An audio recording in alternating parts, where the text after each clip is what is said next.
Welcome to the post-match press conference following the quarterfinal number 4 of the 2025 U Sports Women's Soccer Championship. We're here with the Marauders following their loss to the Montreal Carabins. We're joined by head coach Garrett Peters, number 7 midfielder Jade Abreo, and number 21 midfielder Ellena Parekunnel. Coach, that was a tough one. But I know that you have such a great team in front of you. Do you want to just give us some thoughts on the game and what went on today? Yeah, I think we're very disappointed. I'm not disappointed in the effort of the players. I think that as a coach, we're trying to prepare for every situation and trying to make sure the players have an idea of what to do. And the reality is that we just didn't prepare them for every single thing. There's just too many things to take into account. And a team like Montreal, who's been here a bunch, had a lot of experience. They made one or two little adjustments and were able to capitalize. So I thought we represented the program well in terms of being competitive, but just not enough on the day. So we're disappointed, and we're hoping to fix a few things for tomorrow. And then for Jade, that was your final game as a Marauder. What did it feel like to play on the national stage? I know it's not your final game, but your final game. It was probably one of the coolest experiences I've had as a Marauder. The fans were incredibly loud, and I felt proud to be a Marauder when I heard them cheering for every one of us. It's obviously disappointing that we lost, but I'm still proud of everyone for putting their best effort on the field.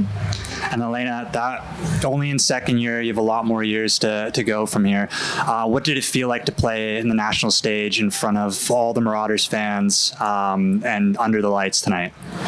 It was super exciting and a little nerve-wracking, but I think when I stepped onto the field and I heard the crowd energy, all the support behind us, I was ready to settle in and think about my actions and be ready to play. It's disappointing that we lost. We tried our best, but we're ready to go for the next one. And then, Garrett, we go into halftime tied 0-0. What was the biggest turning point in that second half? And then what needed to be adjusted towards the end to hopefully come back?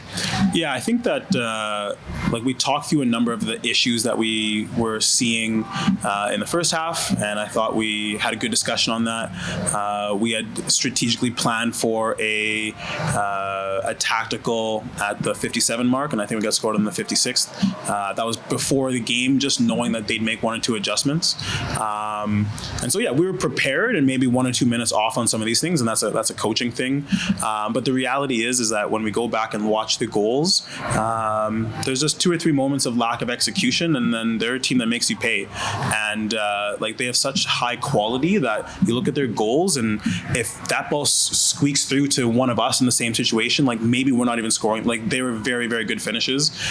And I wish we had created 1 or 2 more opportunities for ourselves, but that's the way it was. So I think what would I love? I'd love it to redo the second half, or the first half twice, where we kept it nice and tight and didn't make any of those errors. But it is what it is. Jade, there's a lot of fight from everyone on the Marauder side. Talk a little bit about the performance of some of your teammates tonight and what you saw that really kind of gave you guys hope as you guys made that final push towards the end. I think Montreal's a team we knew would be a physical battle, specifically because of their size, strength, and speed. I'll start from the back. I thought Allie had a great performance today. I thought she did everything she could to give us the best chance at winning. She made some great saves, very comfortable on the ball. Distribution was good. I thought she was very good, and in fact, we gave her our player of the game after the game because she really deserved it. Then at the back, I thought our center backs were good with the aerial balls and dealing with their threats in behind for second balls very well. Our rookie of the year was great again, dribbling out of the back. Sarah Vogel, our other captain, was also very good, solid at the back. I thought midfield did a decent job at winning second balls, but we could have done better. Sometimes it's difficult to match their size, but there's still more work that could have been done. And I thought up front Molly was doing a great job of hitting people and just giving them an extra push so they messed up their passes to the midfield. But I thought physically we had one of the better games that we've had this season. Ellena, anything you'd like to add to that? I agree with that. Ali had an exceptional performance. She really kept us in the game. She made some like crazy saves, and I was like really impressed and really proud of her. And then our back line was really solid. They also kept us in the game at points and also distributed the ball really well too to help us get up the field. Obviously not the finish that you guys were looking for out of this tournament. Still a lot to play for. Obviously a big match tomorrow, an opponent that you know well. What do you kind of expect out of tomorrow? How do you get the girls up for kind of let the disappointment of tonight settle and a quick turnaround for early tomorrow afternoon? What's that look like? Yeah, that's a good question. I think, again, we do our best to try to plan for every circumstance. And so, like, we had plans in game and we have plans out of game as well. So we already had the post game planned. People have already eaten, and like trust me, it's hard for us to turn the page. We have no choice. And so even in my head, I'm trying to like rethink through everything in this game. Like the reality is like we have 12 hours until a very big match against the OUA champs and someone that we know very, very well. We're very confident, and I think that if we play well, we'll have a very good showing, and then we'll see where we go from there. So yeah, I'm not concerned about the girls turning the page. I think they're going to be able to do that, and then we just want to finish the tournament off on a good note and represent the program. And then Jade, Michael, and Jade, you mentioned about kind of being proud. I'm wondering in terms of, this is for you and Ellena, feel free to answer as well. I'm curious, like, what are you kind of like most proud of the team in terms of like from tonight or even just like season overall?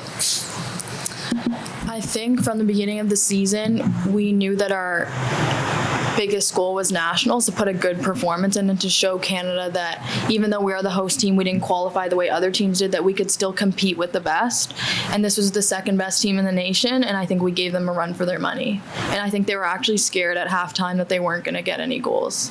Like, I thought they were really nervous at half, and I thought we did a great job of making it that way. And then the second half, we had some lapses in our things that we could have controlled, but I still think that we put a really good foot forward, and Canada can now see that like we should be in the top 10. I think we played a really physical and like intelligent game, just like playing them, trying to match with them, trying to get on the front foot to win every second balls and actions. And yeah.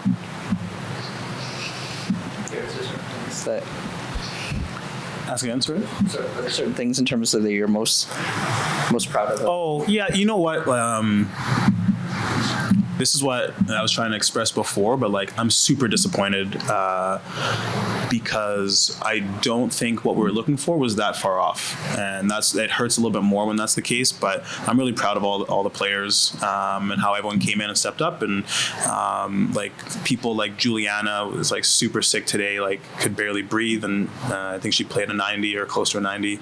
And then like especially from our captains, like both Jade and Sarah, I think that being able to lead a young team into experience that they've never had before.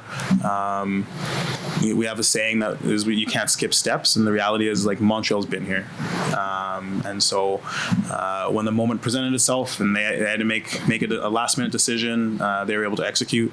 But I think our captains led really, really well. Our rookies are taking a lot away from this experience, and so I'm proud of how everyone's played and even just the mentality. And I came into the locker room afterwards, and like there's no one pointing fingers. People are prepared to play tomorrow, and like that's the type of team you want to be working with. So it's very proud of them. And then just for all three of you, in terms of, you guys touched about kind of the aspect of turning the page, and I'm wondering for all three of you in terms of like what in particular are those conversations you have, or even just back like in terms of like what in particular are you guys saying, or are you or thinking in terms of to really help with that, like with tonight in terms of like turning the page? I'll go first. I think the conversation is, yes, we are allowed to be disappointed about the loss, but in 12 hours we have another game to play that could like mean a lot to us. Whether we finish 5th or 8th is a big deal. We can still show people that we can compete with, again, the rest of the teams in the country. And the fact that we've played UFT multiple times and beaten them multiple times, we're very confident. And we know that even though we've lost today, like it's a very winnable game tomorrow, and our goal is to win. Yeah, like it's, we talk about it immediately as soon as we got into the locker room, maybe 1 minute on the game that we had, and then everything else was based on tomorrow. And there's like, there's so much to play for. And I've spoken before about being here previously. And when you come on a regular basis and your team is ranked, and yeah, maybe the consolation side isn't as fun, but the reality is like we haven't been here, and like we still have something to prove in terms of whether or not we belong to be here, and we want to go and prove that. And so yeah, we'll be up for tomorrow. The girls will be ready to go, and it'll be a good game. It'll be a really good game. Okay, one last question from Allison. Yeah, just the fact that your next game is against another OUA team, a bit more familiar with their style of play, and you spoke a bit about it just on Michael's last question. But what's kind of like the game plan going into a team that you might be more familiar with? Yeah, I think that one of the things we tried to build all year was versatility, and like we don't normally play the way we did today. We adapted to a Montreal who's very dynamic and like very quick on the counterattack, and I don't think we gave up as much as we would have if we maybe would have played the traditional style that we like to play against Toronto, because it's going to be a very different game. We'll probably have a lot of the ball, a lot of build-up. They'll probably sit back a little bit more, and so it's going to be just so I think because we've prepared, I think we're going to be ready to show something a little bit different and go at them in the way that we choose to do. So we're excited. We're excited for the matchup, and we're very close with them. We have a bunch of exhibition games every single year, and it'll be a fun one. And so here at home, we have to take care of business. Perfect. Thank you. Thanks for doing this, guys. Yeah, no problem. Thanks, guys. Thank you.